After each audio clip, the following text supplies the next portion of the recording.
Long before the lines of modern maps were drawn, Africa's power was written in stone, earth, and blood.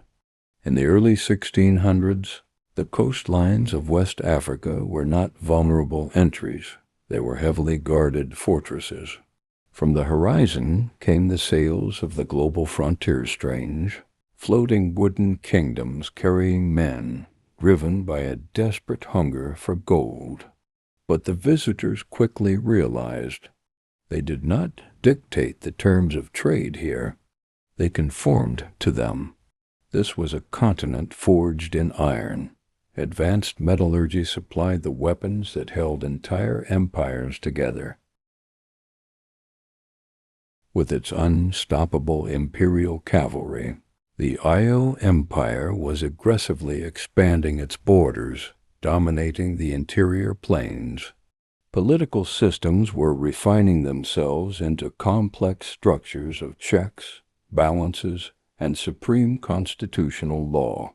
For the early European travelers, diplomacy wasn't a choice, it was the only way to survive the African winter. But behind the diplomatic smiles, a darker ledger was being written. The commodities of trade were beginning to shift. Coastal ports transformed into massive geopolitical melting pots, where fortunes were made on the edge of a blade. The introduction of European firearms brought a volatile new variable to the African continent. Ancient alliances began to fracture under the weight of this new vicious global demand. To defend your kingdom from neighbors with guns, in the deltas and creeks of your own, new merchant states rose to prominence, acting as fierce gatekeepers of the interior. These rulers weaponized their geography, dictating exactly who could pass and at what cost.